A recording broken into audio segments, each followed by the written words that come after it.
আসামোলজি চেনেলটোলৈ সকলোকে স্বাগতম জনাইছোঁ। আজিৰ ভিডিঅ'টোত কেইটামান গুৰুত্বপূৰ্ণ সাধাৰণ জ্ঞানৰ প্ৰশ্ন উত্তৰ উল্লেখ কৰা হ'ল। এই প্ৰশ্ন উত্তৰকেইটা বিভিন্ন প্ৰতিযোগিতামূলক পৰীক্ষাৰ কাৰণে খুবেই জৰুৰী। ভিডিঅ'টোৰ প্ৰথম প্ৰশ্নটো হৈছে, ভাৰতৰ প্ৰধানমন্ত্ৰী নৰেন্দ্ৰ মোদীয়ে 2026 বৰ্ষৰ ফেব্ৰুৱাৰী মাহত অসমত উদ্ঘাটন কৰা সেতুখনৰ নাম কি? উত্তৰ, কুমাৰ ভাস্কৰ বৰ্মা সেতু।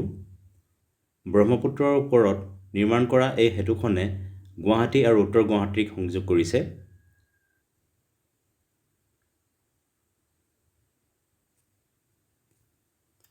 (2026 বৰ্ষৰ ফেব্ৰুৱাৰী মাহত ঘোষণা কৰা বাংলাদেশৰ সাধাৰণ নিৰ্বাচনত কোনটো দলে জয়লাভ কৰিলে? উত্তৰ, বাংলাদেশ নেশ্যনেলিষ্ট পাৰ্টি, চমুকৈ BNP বুলি কোৱা হয়।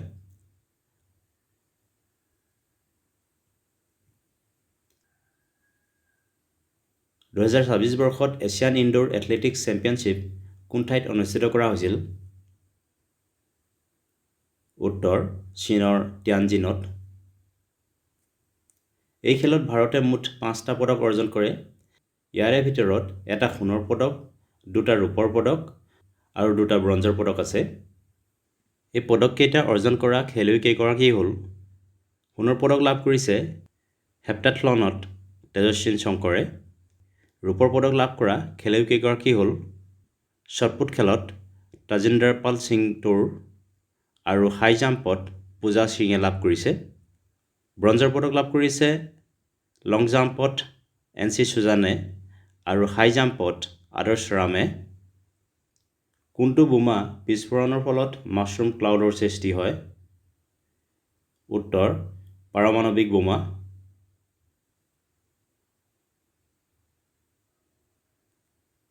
মহাপুৰুষ শ্ৰীমন্ত শংকৰদেৱ আৱিৰ্ভাৱ ক্ষেত্ৰ কোন ঠাইত আছে?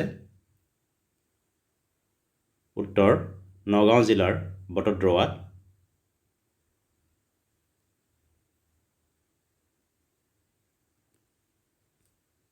দূৰদৰ্শন উদ্যোগত প্ৰদান কৰা সৰ্বোচ্চ বঁটা কি? উত্তৰ, এমি বঁটা। এই বঁটাক অস্কাৰ অৱ টেলিভিছন বুলি কোৱা হয়। 2025 বৰ্ষত অসম সাহিত্য সভা কোন ঠাইত অনুষ্ঠিত কৰা হৈছিল? উত্তৰ, বজালী জিলাৰ পাঠশালাৰ ভট্টদেৱ ক্ষেত্ৰত অনুষ্ঠিত কৰা হৈছিল।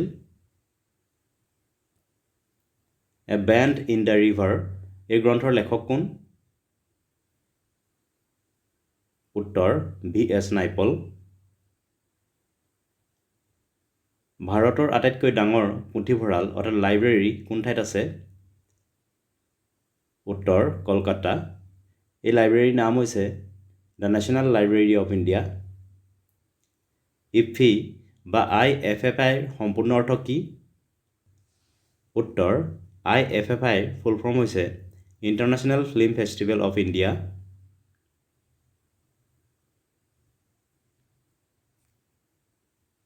নৰ্মদা নদীৰ উৎপত্তি ক'ৰ পৰা হৈছে?